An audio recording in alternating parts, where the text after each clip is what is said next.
इशफाक साहब एक भकारी का किस्सा बयान फरमाते हैं कि जिसने अपनी सारी उम्र भीख मांगने में गुजार दी।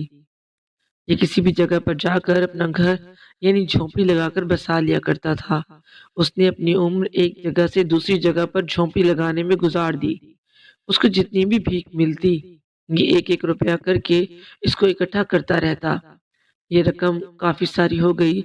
एक दिन न जाने क्यों उसने सोचा कि क्यों ना बीवी से मशवरा करके एक झोंपड़ी से कोई कच्चा मकान बनाकर गुजारा करने, क्योंकि कभी कभार बारिश और तेज आंधी आ जाती है जिसकी वजह से उसकी झोंपड़ी हवा में उड़कर दूर जा पड़ती है और हम बेयारो मददगार बारिश के अंदर बैठे रहते हैं।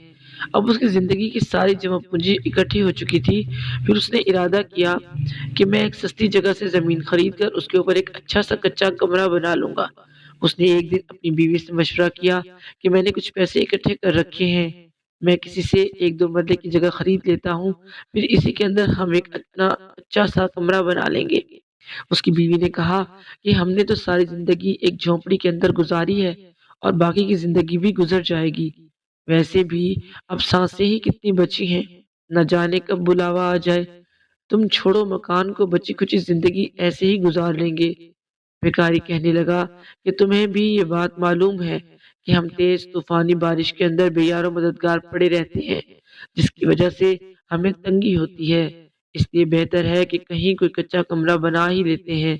आखिर उसकी बीवी ने हामी भर ली। लेकिन जब पैसों का हिसाब किताब किया गया तो ये दोनों मियाँ बीवी कहने लगे कि इतने पैसों से तो सिर्फ एक कच्चा कमरा ही बन सकता है, जगह हम कैसे लेंगे। फिर भिखारी अपनी जगह से उठा और एक ऐसे प्लॉट के ऊपर आ गया जो कि काफी अरसे से ऐसे ही वीरान पड़ा हुआ था। उसने किसी बंदे से पूछा कि ये प्लॉट किसका है, इस प्लॉट का मालिक कौन है। ये आदमी कहने लगा कि इस प्लॉट का मालिक कोई नहीं है, ये सरकारी प्लॉट है, इसके ऊपर तुम अपनी झोंपड़ी लगा सकते हो। भिखारी ने उससे कहा कि मैं झोंपड़ी नहीं लगाना चाहता, एक कच्चा कमरा बनाना चाहता हूँ। कम से कम बारिश आंधी से छुटकारा मिल जाएगा। और तो और मैं गरीब आदमी हूँ, कोई बड़ी ख्वाहिशात का तकाजा नहीं है। कम से कम बारिश में सुकून से बैठ सकें, अगर सो रहे हैं तो बारिश की वजह से भागम भाग ना होना पड़े। और बस, हमने कौन सा यहाँ पर प्लाजा बनाना है। उसने कहा कि तुम बिला झिझक यहाँ पर कमरा बना सकते हो, तुम्हें कोई कुछ नहीं कहेगा। भिखारी ने कुछ ईंटें मंगवा कर यहाँ पर कच्चा कमरा बनाने की तैयारी शुरू कर दी। अब यहाँ के जो आसपास के लोग थे, उनको तो मालूम था कि ये प्लॉट सरकारी है और इस पर कोई बंदा भी अपनी इमारत खड़ी नहीं कर सकता। बजाय इसके कि कोई इस भिखारी को आकर बताता और समझाता, बल्कि आसपास के लोगों ने ये बात सरकारी महकमे के अंदर पहुंचा दी कि अशफाक साहब फरमाते हैं कि वैसे भी पाकिस्तानी कौम स्क्वायर्स पर रहने वाली मुनाफिक तरीन कौम है। अगर कोई तगड़ा या अमीर इंसान कोई भी गलत धंधा कर रहा है, कुछ भी कर रहा है, तो कोई उसके खिलाफ आवाज नहीं उठाएगा कि कहीं ये शख्स हमें नुकसान न पहुंचाए। अंधे हो जाएंगे, बहरे हो जाएंगे, लेकिन अगर बदकिस्मती से कोई गरीब गलती से भी कोई उल्टा काम शुरू कर दे, हत्ता कि उसे खबर भी ना हो, तो ये लोग वायरलेस से भी तेज मुतल्लिका लोगों को ढूंढ कर उसकी खामियों और गालम गलोच करेंगे। इस वक्त ये लोग बिल्कुल नहीं डरते, क्योंकि इन्हें पता है कि ये जो पहले से ही कंगाल है, ये हमारा क्या बिगाड़ लेगा। ये लोग ये भूल जाते हैं कि इनके साथ ही तो खुदा होता है और यहाँ पर ही ये लोग बदमाश बन जाते हैं, बल्कि ऐसे ही जैसा कि जन्नत के टिकट इन्हें वहां से मिले हों। आसपास के लोगों में से किसी ने कहा कि आपके प्लॉट पर कोई एक भिखारी अपना एक कच्चा कमरा बना रहा है। ये खबर जो ही सरकारी बंदों को मालूम हुई तो ये सब सवेरे उसके पास आ गए। जहाँ कहीं भी कोई चोरी या कत्ल होगा तो लोगों के इत्तला देने के बावजूद कभी भी सरकारी अहलकार वक्त पर नहीं पहुंचेंगे।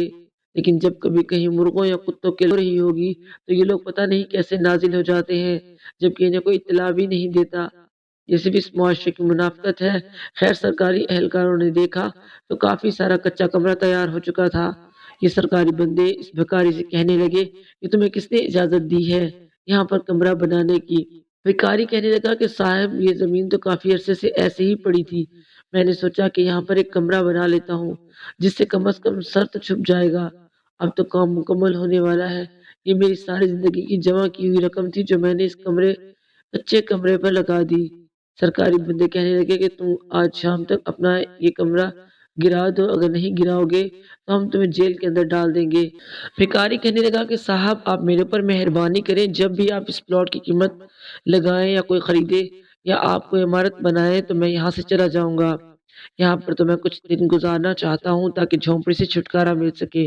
वैसे भी साहब ये मुद्दतों से ऐसे ही खाली पड़ी है और मैं कौन सा इस पर कब्जा कर रहा हूँ या इससे किसी का कोई नुकसान कर रहा हूँ। खुदा के वास्ते मेरे हाल पर रहम करें। मैंने बड़ी मुश्किलों से एक अच्छा कमरा बनाया है जो कि मेरे लिए किसी भी बड़े बंगले से कम नहीं। सरकारी आदमी कहने लगे कि हम कुछ नहीं जानते, तुम्हें जो कहा गया है उस पर अमल करो। आज शाम तक का वक्त है वरना हम तुम्हें अपने साथ ले जाकर जेल में डाल देंगे। फिर ये लोग चले गए। भिखारी ने आकर बीवी को सारा वाकया सुनाया और कहा कि हम पूरी तरह से मुसीबत में फंस गए। हमारे पास जो भी जमा पूंजी थी वो मैंने इस कमरे के ऊपर लगा दी। अब ये लोग हमारे कमरे को गिराना चाहते हैं। हम तो बर्बाद हो गए, हमारा घर तो बसने से पहले उजड़ गया। हालांकि मैंने तो कभी भी जिंदगी में किसी के साथ कोई ज्यादती नहीं की, मगर फिर भी ये भी खारी सवारियां आंखों के साथ आसमान की तरफ देखने लगा। और उसकी बीवी ने अपने शौहर को मशवरा देते हुए कहा कि तुम एक काम करो, इन लोगों को सुबह सवेरे ही सरकारी दफ्तर में जाकर मिलना, क्या पता ये तुम्हारी बात सुन ले। जैसे ही सुबह हुई उसने बीवी का मशवरा माना और उनके दफ्तर चला आया। यहाँ पर आकर उसने हर एक को अकेले अकेले मिलना शुरू कर दिया। काफी मिन्नतें करने के बाद दो बंदों ने तो हामी भर ली कि तुम अपना कमरा यहाँ पर बना सकते हो, पर उनमें से एक ने तो साफ कहा कि तुम मुझे पैसे खिलाओ तब जाकर तुम वहां पर अपना कमरा बना सकते हो, वरना मैं तुम्हें वहां पर कमरा नहीं बनाने दूंगा। भिखारी ने कहा कि साहब मेरे पास जितनी भी रकम थी मैं वो इस कमरे के ऊपर लगा चुका हूँ, मेहरबानी करके मुझ पर रहम करें। सरकारी बंदे यानी उस बड़े अफसर ने भिखारी से कहा कि तुम मुझे 5,000 ला कर दो, तब जाकर यहाँ पर कमरा बना सकते हो, वरना मैं तुम्हें ऐसे फ्री में कमरा नहीं बना के देने वाला। और हाँ, मैं यहाँ का सबसे बड़ा अफसर हूँ, मेरी इजाजत के बगैर तुम कुछ भी कर लो, अपना कमरा यहाँ नहीं बना सकोगे। भिखारी कहने लगा कि साहब मेरे पास तो जितनी भी रकम थी मैंने उससे ईंटें खरीद कर ये कमरा खड़ा किया है, और अब मैं कहाँ से आपके लिए 5,000 लाऊं। मैं तो यहाँ वहां से भीख मांग कर गुजारा करता हूँ। मुझे लोग 10-20 रुपए से ऊपर तक नहीं देते और आप मुझसे 5,000 रुपये मांग रहे हैं, जबकि मुझे 5,000 इकट्ठा करने में काफी टाइम लग जाएगा। सरकारी बंदा कहने लगा कि अब ये तुम्हारी मर्जी है, अगर तुम अपना कमरा खड़ा करना चाहते हो तो 5,000 तो तुम्हें मुझे देना पड़ेंगे, वरना तुम वहां पर कमरा खड़ा करना भूल ही जाओ। भिखारी वापस बीवी के पास चला आया। आकर बीवी से कहा कि सरकारी बंदे ने 5,000 रुपये मांगे हैं, अब तुम्हें बताओ मैं क्या करूं। अब उसकी बीवी कहने लगी कि ये छोटी छोटी रकम नहीं है, इसको इकट्ठा करने में हमारी जिंदगियां लग जाएंगी। तुम एक काम करो, ये जितना भी कमरा खड़ा किया है इसको छोड़कर हम दोबारा अपनी उसी झोपड़ी के अंदर ही रहेंगे, क्योंकि हमारे पास अब दूसरा रास्ता नहीं बचा, वरना ये लोग तुम्हें जेल के अंदर डाल देंगे। भिखारी ने कहा कि नेक वक्त, तुम ठीक ही कहती हो, हम इसी लायक हैं, हमारी जिंदगी इसी झोपड़ी के अंदर ही बसर हो। इस भिखारी की बीवी ने उसे हौसला देते हुए कहा कि अल्लाह के हर काम में बेहतरी होती है, इसमें भी यकीनन उसने हमारे लिए कुछ बेहतर ही सोचा होगा। तुम परेशान ना हो। फिर ये लोग इसी झोपड़ी के अंदर रहने लगे। अगले दिन आकर इस सरकारी बंदे ने देखा तो ये जगह खाली पड़ी थी और कमरे का काम रुक चुका था। ये दिल को तसल्ली देकर वापस अपने काम पर लग गया। अब उसी शाम को जब ये सरकारी बंदा अपने घर की तरफ आ रहा था, उसकी गाड़ी का रास्ते में एक्सीडेंट हो गया। उसकी गाड़ी पूरी पूरी चकनाचूर हो गई। हादसे के बाद भी ये सही सलामत बच गया, पर उसकी गाड़ी पूरी तरह से तबाह हो चुकी थी। ये घर आकर शुक्राने के नफल पढ़ने लगा और उसका ज़मीर उसकी मलामत करने लगा, और ये अफसर दोबारा सोचने लगा कि मैं किस वजह से बचा हूँ, जबकि मेरी गाड़ी तो पूरी तरह से तबाह हो चुकी थी। फिर उसे इस भिखारी फकीर की याद आने लगी कि शायद मैं इसलिए बाकी बचा हूँ कि उस फकीर के साथ भलाई कर सकूं। जैसे ही सुबह हुई तो ये फकीर की झोंपड़ी को ढूंढता हुआ अपने घर से चल पड़ा। यहाँ पर आकर ये दूर दूर तक फकीर को ढूंढता रहा तो उसे एक जगह पर फकीर की झोंपड़ी मिल गई। यहाँ पर आकर उसने फकीर से कहा कि मेरा रात को एक खतरनाक एक्सीडेंट हुआ था, जिसकी वजह से मैं मर मर के बचा हूँ। अब मुझे नहीं पता कि मैं किस वजह से बाकी बचा हूँ। आप लोगों को मैं अब ये कमरा और इसके साथ ही चार दीवारी वो भी पक्की ईंटों से बना कर दूंगा। अब आप लोग यहाँ पुरसकून तरीके से रह सकते हैं। भिखारी और उसकी बीवी ने जैसे ये बात सुनी तो ये इस बंदे को दुआएं देने लगे।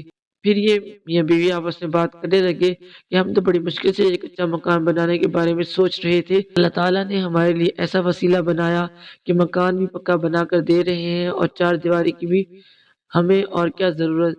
پھر اس بندے نے آ کر ان کو گھر بنا کر دیا۔ اس کے بعد بھکاری اور اس کی بیوی اس گھر کے اندر رہنے لگے۔ اشفاق احمد صاحب فرماتے ہیں کہ ہمیشہ ہر حال میں خدا پر توکل رکھیے۔ بعض دفعہ جہاں پر ہمیں لگتا ہے کہ ہمارے ساتھ زیادتی ہو رہی ہے، اللہ بہتر جانتا ہے کہ اس میں شاید ہمارا ہی بھلا ہو، لیکن ہم دنیا دار لوگ ہیں، ہمیں یہ بات سمجھ میں کم ہی آتی ہے۔ اللہ پاک سے دعا ہے کہ وہ ہم سب کو کامل ایمان والا مسلمان بنائے۔ آمین۔